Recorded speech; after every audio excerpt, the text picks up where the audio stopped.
What is forex market. बहुत सारे लोगों को स्टॉक मार्केट के बारे में पता होता है, बट वो फॉरेक्स मार्केट के बारे में अवेयर नहीं होते हैं, जो कि वन ऑफ या सबसे बिगेस्ट फाइनेंशियल मार्केट है। और इसमें रोज़ ट्रिलियंस ऑफ डॉलर्स का ट्रांजैक्शन होता है। ट्रिलियंस ऑफ डॉलर्स रुपीज़ में बात करें तो अरबों में ट्रांजैक्शन होता है, डेली ट्रेड्स होते हैं। सबसे कम वॉलेटाइल और स्टेबल मार्केट होता है। तो आज इस वीडियो में जानेंगे फॉरेक्स क्या होता है, कैसे करते हैं, कौन कौन फॉरेक्स ट्रेडिंग में इन्वॉल्व होते हैं, और ज़्यादातर लोग फॉरेक्स ट्रेडिंग क्यों प्रेफर करते हैं, इसमें कौन कौन से हम लोग करेंसीज में ट्रेड कर सकते हैं, क्या किस किस चीज़ों में ट्रेड कर सकते हैं, और ये इंडियन मार्केट से बेटर क्यों होता है। ये complete forex knowledge video part series का पार्ट 1 है, और इस सीरीज़ के एंड में आपको बहुत नॉलेज हो जाएगा ट्रेडिंग मार्केट के बारे में। आप वेल अवेयर हो जाएंगे क्यों मार्केट मूव करता है, उसके पीछे लॉजिक क्या है, क्या क्या एल्गोरिदम पीछे काम कर रहा होता है, हर चीज़। सो इस सीरीज़ से जुड़े रहें, और and at the end of this series आप ट्रेडिंग भी ट्राई कर सकते हैं, और आप ट्रेडर एज अ करियर भी एक्सप्लोर कर सकते हैं। तो स्टार्ट करते हैं पार्ट 1 ऑफ दिस सीरीज़। तो इस पार्ट 1 में हम लोग इंट्रोडक्शन टू फॉरेक्स करेंगे, और इसमें हम टॉपिक्स कवर करेंगे। What is forex, currency pairs, buying and selling, why currencies move, forex versus Indian stock market, market sessions, and why trade forex. Forex होता क्या है, इसमें कौन कौन सी करेंसी पेयर्स इन्वॉल्व होती हैं, बाइंग सेलिंग क्यों होती है, कैसे होती है, करेंसी पेयर्स कैसे मूव करते हैं, फॉरेक्स में और स्टॉक मार्केट में डिफरेंस क्या होता है, मार्केट सेशंस क्या होती है, और फॉरेक्स क्यों ट्रेड करना चाहिए। ये टेबल कंटेंट है, और ये मैं पीडीएफ आपको डिस्क्रिप्शन में शेयर कर दूंगा। What is forex, currency pairs, the building block, major minor और एक्सोटिक पेयर्स क्या होते हैं, बाइंग एंड सेलिंग क्या होता है, गोइंग लॉन्ग एंड शॉर्ट क्या होता है, why do currency pairs move, currency pairs क्यों मूव करते हैं, 24 आवर मार्केट सेशन फॉरेक्स का, forex versus Indian stock market, why traders prefer forex, reality check, the truth about trading, और the key takeaways. सबसे पहले हम लोग स्टार्ट करते हैं। Forex stands for forex exchange. Forex means foreign exchange, मतलब कुछ भी हम फॉरेन मार्केट में एक्सचेंज कर रहे हैं। It refers to the global decentralised market place where participants buy, exchange and speculate on the values of different world currencies. इसमें assets को बाय सेल एक्सचेंज करना इन्वॉल्व होता है। आप ये स्केल देखो फॉरेक्स मार्केट का। फॉरेक्स मार्केट का मार्केट कैप है $7.5 ट्रिलियन, डेली ट्रांजैक्शंस हो रहा है, और नॉर्मल स्टॉक मार्केट का 3.2 है। कितना बड़ा डिफरेंस है। बॉन्ड मार्केट्स का 2.4, कमोडिटीज़ का 0.5 और क्रिप्टो का 0.3। तो कितना ह्यूज डिफरेंस पता चल रहा है कि कितना बड़ा मार्केट है ये। थोड़ा सा हिस्ट्री के बारे में जान लेते हैं। Modern forex began after the collapse of Bretton Woods system in 1971, जब US president Nixon ended the gold dollar convertibility. Before this currency were fixed against the US dollar which was fixed against gold, और 1971 के बाद currencies began to float, their values determined by supply and demand in open market। इससे पहले values fix होते थे और US dollar पे, और यूएस डॉलर का वैल्यू फिक्स होता था गोल्ड के अकॉर्डिंग। तो ये एक हिस्ट्री का वो है जो कि आप बाद में खुद से पढ़ सकते हो। अब दूसरा चैप्टर है हमारा currency pairs, the building block of every forex trade. Her forex trade में 2 करेंसी पेयर्स इन्वॉल्व होते हैं। 2 करेंसीज जैसे आपने सुना होगा इंडियन रुपी का वैल्यू है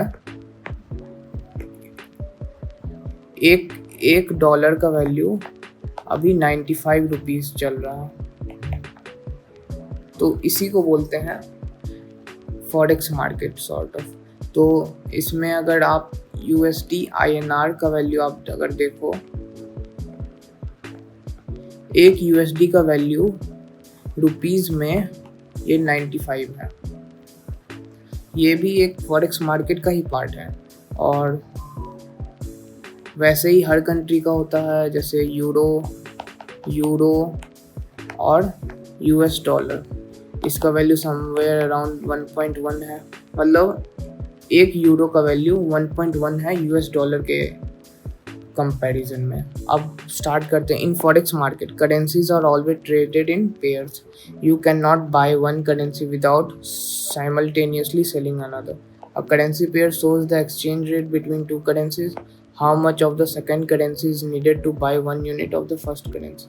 आप किसी भी चीज़ में ट्रेड करते हो तो आपको एक चीज़ के बदले दूसरा चीज़, पहले बार्टर होता था, तो एक 1 बैग ऑफ वीट के बदले आप कोई कैटल अपना देता था, कोई कुछ। तो हमेशा ट्रेड कुछ देना और लेना होता। वैसे ही किसी भी करेंसी का वैल्यू एब्सोल्यूट नहीं होता, हर करेंसी का वैल्यू रिलेटिव होता है।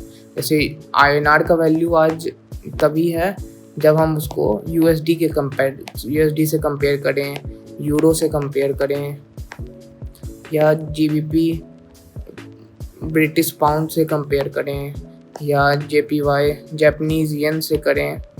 ये सारा रिलेटिव वैल्यू है INR का, और सारा डिफरेंट होता है क्योंकि सबका वैल्यू डिफरेंट है।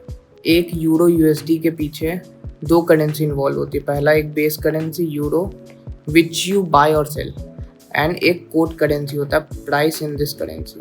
अब देखिए, एक यूरो USD का जैसे मैं ट्रेड करता हूँ तो उसका वैल्यू 1.1 कंसिडर करते हैं, ठीक है।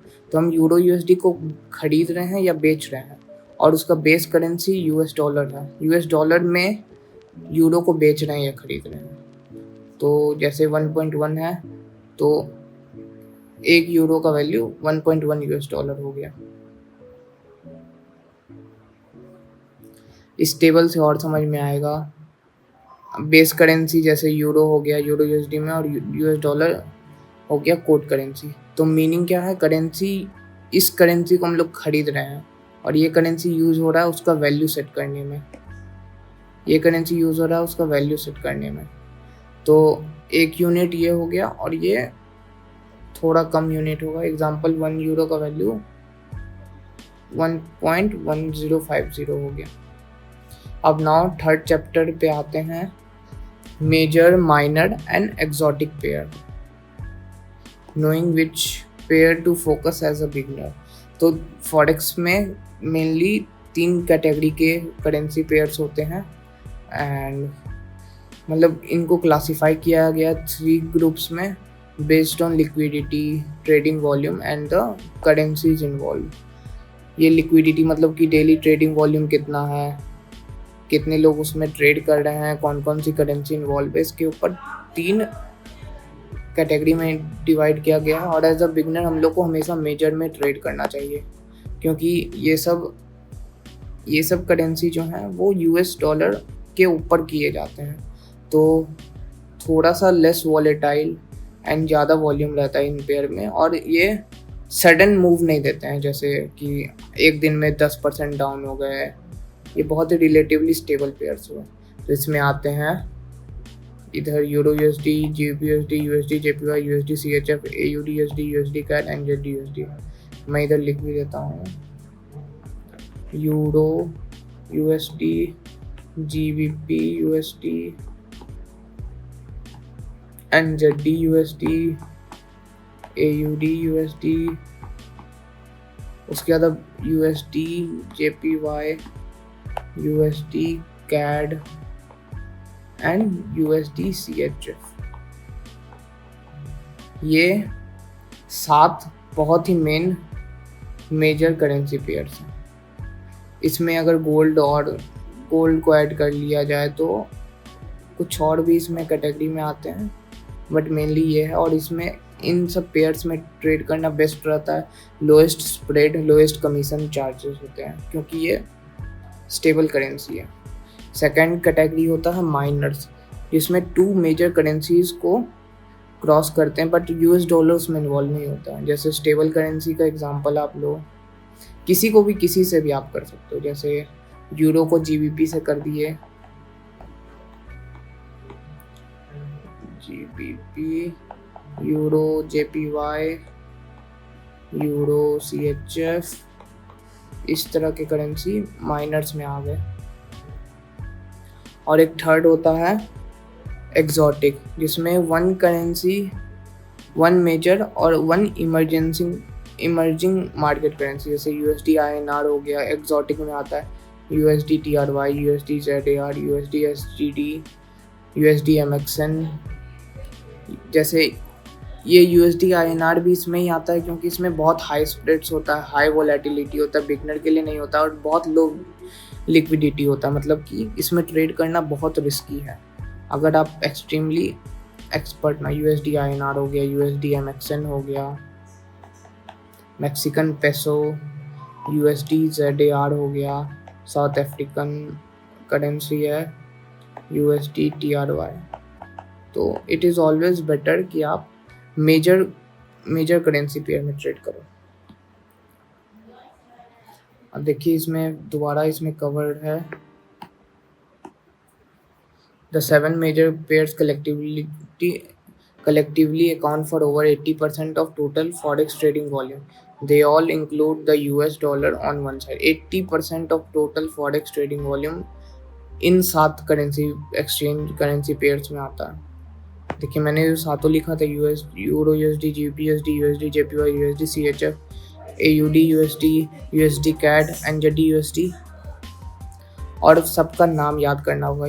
ईयूआर का मतलब यूरो, जीबीपी यूएसडी का मतलब पाउंड डॉलर, यूएसडी जेपीवाई मतलब US dollar yen, USD CHF का मतलब US dollar Swiss franc, AUD USD का मतलब एयूडी डॉलर और यूएस डॉलर, यूएसडी कैड का मतलब यूएस डॉलर और कैनेडियन डॉलर, और एनजेडी यूएसडी का मतलब New Zealand dollar and US dollar.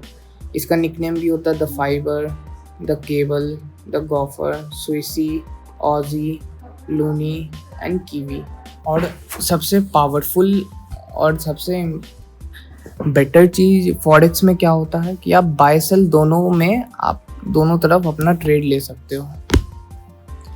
अगर आपको लग रहा है करेंसी अब नीचे जाने वाली है, मतलब बहुत ही ओपन मार्केट है, आपको ऑप्शन चेन की तरह नहीं आपको देखना पड़ेगा। आप किसी भी मार्केट में एक ही चार्ट रहेगा ऑल ओवर द मार्केट, आप उसमें ही आपको अगर लगे कि अब ये नीचे जाने वाला है, प्राइस इधर है, अगर आपको लगे नीचे जाने वाला है तो आप सेल ले लो। और एनालिसिस करके अगर आपको लगे कि ऊपर जाएगा तो आप उधर ही बाय ले सकते हो। तो बहुत ही ओपन मार्केट है। And the concept of long and short,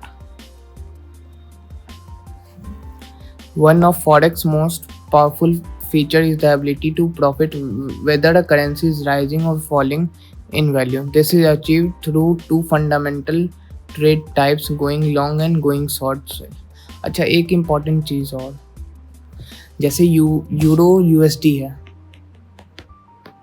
euro USD एक पेयर है, ठीक है, जिसका वैल्यू 1.1 है। तो एक यूएसडी और यूरो का भी पेयर होगा, बट उसमें भी लो वॉल्यूम होगा और उसका वैल्यू समथिंग 0 पॉइंट कुछ होगा, वो कैलकुलेट करना पड़ेगा। दोनों ऑप्शन है, बट यूरो यूएस डॉलर ये थोड़ा ज़्यादा फेमस है, ज़्यादा यूज़ किए जाने वाला है, जिसमें ज़्यादा थोड़ा वॉल्यूम रहता है, तो इसलिए ये प्रेफर करते हैं। आपको अगर लगे प्राइस इधर है और अब ये नीचे जाना चाहिए तो आप सेल करो और आपको प्रॉफिट होगा एंड में। अगर प्राइस इधर लग रही है, आपको लग रहा है ऊपर जाएगा, तो आप इधर ट्रेड लो और इधर प्रॉफिट मिलेगा आपको। आप दोनों डायरेक्शन में प्रॉफिट कर सकते हैं। इस मार्केट में 2 तरह का एक्शन होता है, या तो आप बाय कर सकते हो या तो सेल कर सकते हो। एक बाय में होता है कि आप बेस करेंसी को खरीद रहे हो, और सेल में क्या होता है आप बेस करेंसी को बेच रहे हो। एक्सपेक्टेशन क्या रहता है बाइंग करते टाइम कि प्राइस ऊपर जाएगा, और शॉर्ट करते टाइम क्या रहता है कि प्राइस नीचे जाएगा। प्रॉफिट कब होगा? जब प्राइस आपने एंट्री लिया ये और प्राइस इधर गया तो आपको प्रॉफिट होगा, और प्राइस फॉल्स आफ्टर एंट्री, ये आपको शॉर्ट करते टाइम आपको प्रॉफिट। जैसे आपने इधर खरीदा, इसको बेटर डिनोट करने का तरीका है, आप अगर ग्रीन से करो, यस, और इसको भी ग्रीन से करता हूँ क्योंकि प्रॉफिट हो रहा है तो ग्रीन से डिनोट करना ठीक है। आपने ये सेल का सोचा तो इस कंडीशन में प्रॉफिट होगा। लॉस कब होगा? जब आपने प्राइस फॉल्स आफ्टर एंट्री, आपने एंट्री लिया बाय का, तो इन प्राइस ऊपर नहीं गया, प्राइस नीचे गया तो आपको लॉस हो गया। वैसे ही आपने अगर सेल लिया है, प्राइस नीचे जाने के बदले अगर ऊपर गया तो आपको लॉस होगा इस कंडीशन में। अब मार्केट व्यू क्या है? बुलिश है आपका बेस करेंसी। बुलिश एक टर्म यूज किया जाता है बाइंग सिनेरियो या फिर बाइंग सिचुएशन अगर बन रहा हो तो उसको बुलिश बोलते हैं, और ये अगर सेलिंग सिचुएशन बन रहा है तो उसको मार्केट या टेक्निकल टर्म्स में उसको बियरिश बोलते हैं। आपने अगर बाय किया 1.1000 पे तो, और आपने अगर बेचा 1.1050 पे तो आपको प्रॉफिट हुआ क्योंकि इसका वैल्यू 50 पॉइंट से बढ़ गया। वैसे ही अगर आपने सेल किया 1.1050 पे और वापस से खरीदा 1.1000 पे तो आपको प्रॉफिट हुआ। एक प्रैक्टिकल एग्जांपल से समझते हैं इस कॉन्सेप्ट को। सपोज करते हैं यूरो यूएसडी करेंसी अभी 1.1 पे, दिस मीन्स कि एक यूरो का वैल्यू 1.1 यूएस डॉलर है। तो अगर आपको लग रहा है कि ये ऊपर जाएगा तो एंट्री प्राइस मान लीजिए आपका 1.1 हो गया। एग्जिट प्राइस अगर 1.1050 पे आया तो आपको 50 पिप्स का प्रॉफिट हो गया। अगर आपको लग रहा है यूरो वीक होना चाहिए या अब सेलिंग का ट्रेड इसमें बनना चाहिए, कुछ सेलिंग प्राइस एक्शन बन रहा है, तो आपका ये प्राइस था 1.1050 पे अगर आपने एंट्री किया और आपने एग्जिट कर दिया 1.1 पे तो आपको 50 पिप्स का प्रॉफिट हो गया। अब इस 50 पिप्स में, इसी सेम 50 पिप्स में आप $5 भी बना सकते हो, आप $50 भी बना सकते हो, आप $500 भी बना सकते हो, और आप 5000 भी बना सकते हो। इसका कोई एंड नहीं है। आप चाहो तो इससे आप 50 लाख भी बना सकते हो, कोई एंड नहीं है इस चीज़ का। जितना आप लेवरेज करोगे, जितना क्वांटिटी बढ़ाओगे, उतना ज़्यादा प्रॉफिट होगा। बस आपको स्मॉल, अगर ट्रेडिंग में आपने एक स्ट्रैटेजी ढूंढ लिया जिससे आप 10 पिप्स डेली आप मूवमेंट कैच कर पा रहे तो आप करोड़पति बन सकते हो। और हम लोग हासिल करते हैं इससे इस 10 पिप्स को 100% एक्यूरेसी से प्रेडिक्ट करना, बट जो कि बहुत टफ है, इसलिए इतने लोग लॉसेस करते हैं। और एक तीसरा सिनेरियो लेते हैं, आपने खरीदा बट यूरो यूएसडी नीचे गिर गया। आपने 1.1 पे खरीदा बट वो नीचे चला गया 1.0950 पे, तो 50 पिप्स का आपको लॉस हो गया।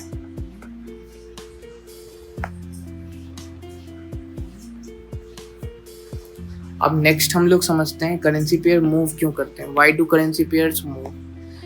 फंडामेंटल्स इन्वॉल्व होता है इसके पीछे, बहुत सारे फैक्टर्स इन्वॉल्व होते हैं, like supply and demand involve होता है। इसको एक्सप्लेन करता हूँ और आपको इससे आप रिलेट कर पाओगे कि क्यों INR का वैल्यू कम हो रहा है, और जो कि पहले US डॉलर के कंपैरिजन में US डॉलर INR किसी टाइम पे 70 हुआ करता था और वो अब 95 के आसपास क्यों है।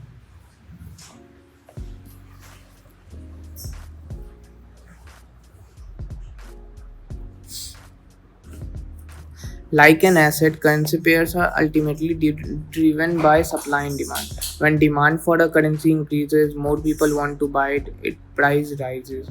When supply exceeds demand, the price falls. The factor below influence this supply and demand balance. Currency या किसी भी एसेट का वैल्यू सप्लाई एंड डिमांड पे होता है। अगर किसी भी चीज़ का डिमांड बढ़ेगा तो उसका प्राइस बढ़ेगा, अगर डिमांड कम होगा तो प्राइस कम होगा, और सप्लाई अगर बढ़ता है तो प्राइस कम होता है। इन्वर्सली कोरिलेटेड होते हैं ये दोनों।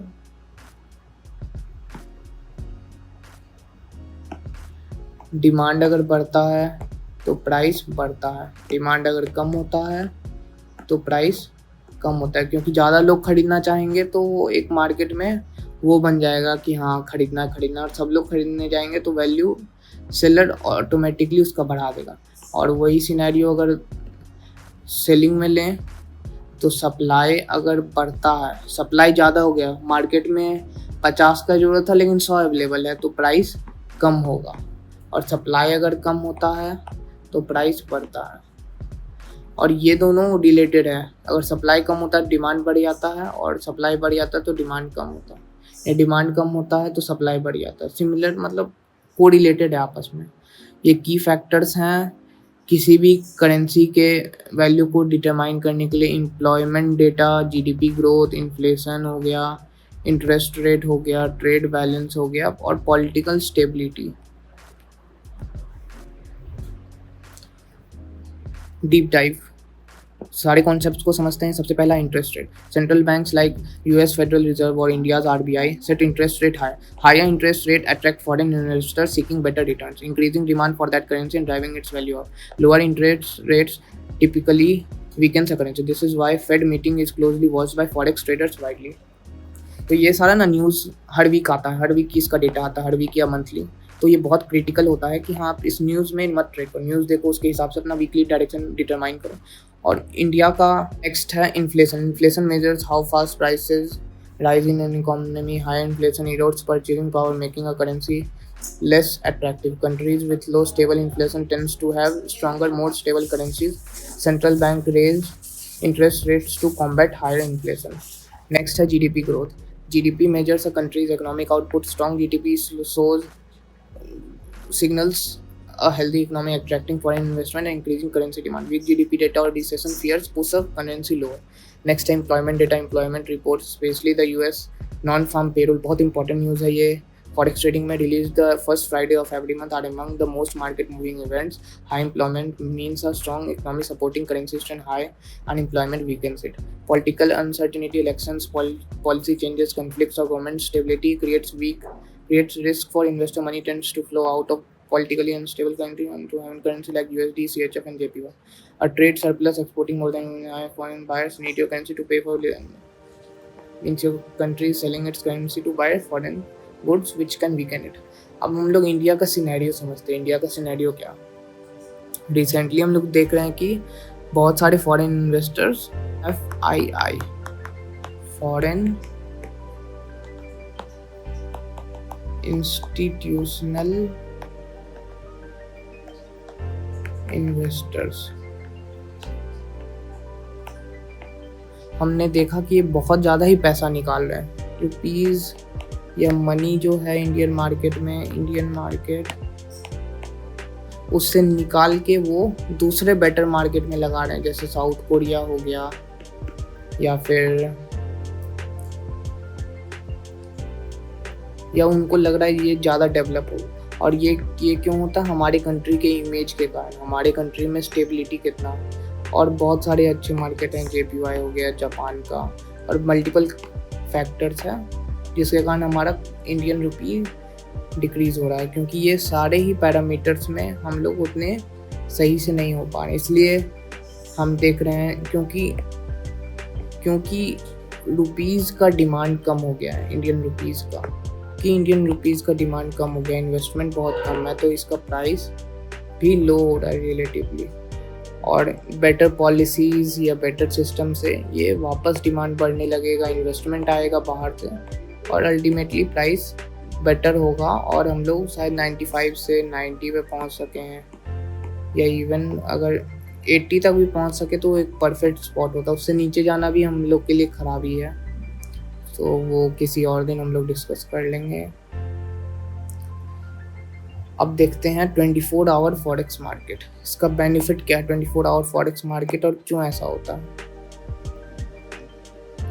Unlike stock market, how can forex trade 24 hour? Unlike forex exchanges, Forex is trading over the counter (OTC), means transaction happen directly between parties via electronic network rather than on a centralized exchange. As one financial center closes, another opens, creating a seamless 24-hour trading cycle from Monday morning to Friday evening New York time. Forex क्यों 24 our खुला रहता है? अब आप समझो कि जैसे अभी यहाँ इंडिया में सुबह हो रहा है, इंडिया में मॉर्निंग हो रहा है, तो अमेरिका में ये नाइट हो रहा है। तो हमारे लिए तो मार्केट खुला ही रहेगा क्योंकि हमारा मॉर्निंग है, बट उनकी क्या गलती?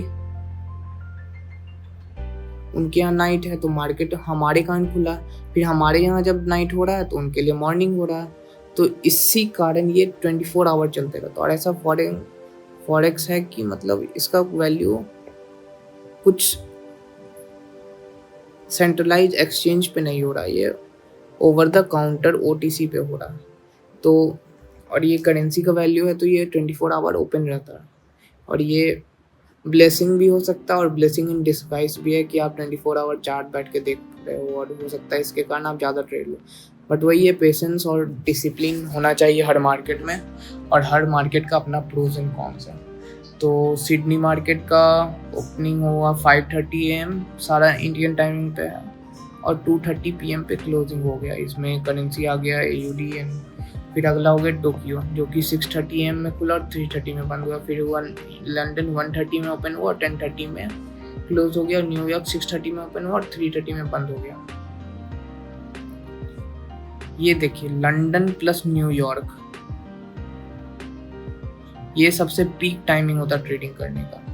आप 1:30 से ले लो, 1:30 to 10:30 all major currency pairs active रहते हैं और हाईएस्ट लिक्विडिटी रहता है ये मार्केट में इस टाइम में।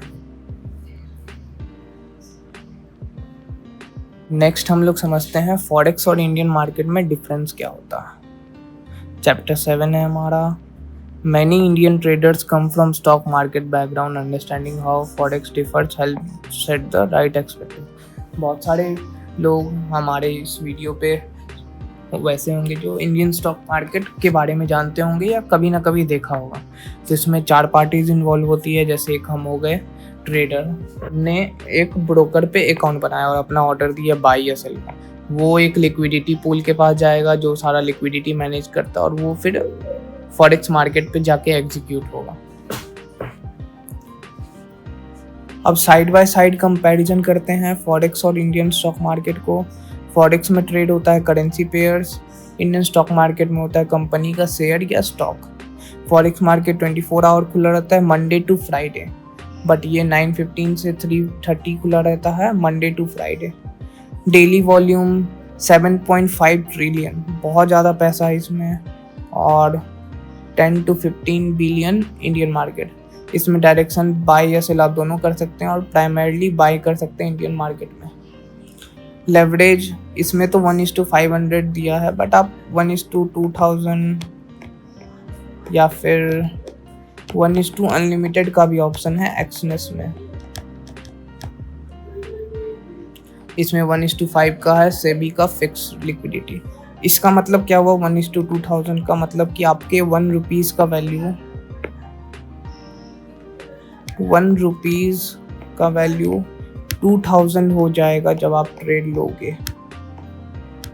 मतलब आपको अगर 6000 का कुछ ट्रेड लेना है तो आप सिर्फ, और आपके पास मान लो अकाउंट में सिर्फ 3 रुपीज है, तो आप ये ट्रेड ले सकते हो 6000 वाला, क्योंकि आपके 1 रुपीज़ का तो वैल्यू 2000 है, तो 3 का हो गया 6000, और 6000 मैच हो गया तो आप ट्रेड ले सकते हो। वोलेटिलिटी मॉडरेट और स्मूथर रहता है, और इंडियन मार्केट हाईली वॉलेटाइल हो सकता है। Influences market economics, SEBI policy, company result, sector news, market makers, central bank, SEBI, stock market और एक्सचेंजेस। फॉरेक्स का एक और बहुत अच्छा बात है कि इसमें मोस्टली बैंक्स ट्रेड करते हैं। फॉरेक्स में मोस्टली बैंक्स ट्रेड करते हैं। तो ये रिलेटिवली बहुत ज़्यादा स्टेबल होता है, स्टेबल देन स्टॉक्स। क्योंकि स्टॉक्स है, स्टॉक्स में आज मान लीजिए कि न्यूज़ आया कि रिलायंस ने ये घपला किया, रिलायंस ने ये स्कैम किया, ठीक है, तो रिलायंस का स्टॉक जाएगा -10%। आपको मौका भी नहीं मिलेगा कुछ एंट्री करने का, आप तो सेलिंग कर भी नहीं सकते हो, तो आपका बहुत नुकसान होने का चांस है एक न्यूज़ से। बट करेंसी मार्केट या फॉरेक्स में ये ऐसा सिचुएशन होता ही नहीं है ऐसा कि हाँ कोई करेंसी 10% क्रैश हो गया, क्योंकि करेंसीज इन्वॉल्व है, पूरा कंट्री का वैल्यू उस पर इन्वॉल्व। तो कोई कंट्री पूरा 10% डाउन हो जाए या 10% मार्केट, तो रिलेटिवली बहुत स्टेबल, बहुत कम वॉलेटाइल और बहुत ज़्यादा पैसा इन्वॉल्व है, तो कोई एक मार्केट प्लेयर को इसको मैनिपुलेट करना भी पॉसिबल नहीं है। 7 ट्रिलियन प्लस डेली ट्रांजैक्शंस।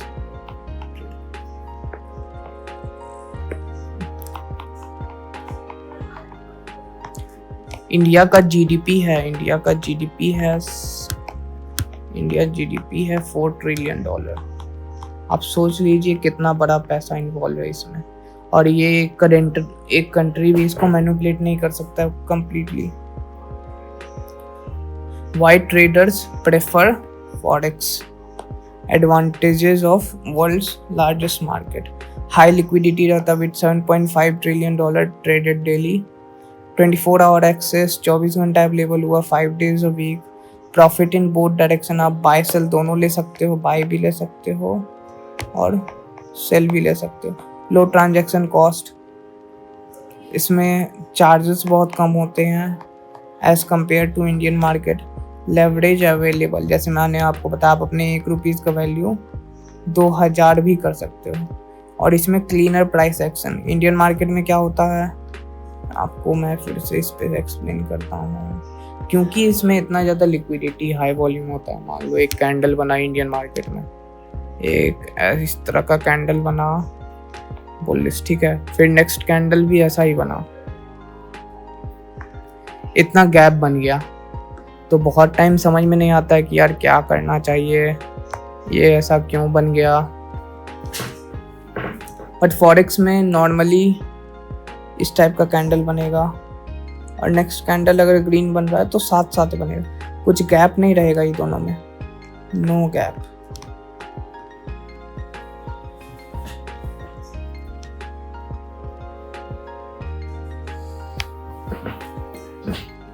हाँ, लास्ट में एक रियलिटी चेक भी है कि forex has legitimate advantage but it is also one of the most misunderstood and missold financial product. Before you deposit a single rupee, understand the following. आपको stats बताता हूँ, 70 to 80% of retail forex trader lose money, वो नुकसान करते हैं क्योंकि उनके पास एक प्रॉपर स्ट्रैटेजी नहीं होती।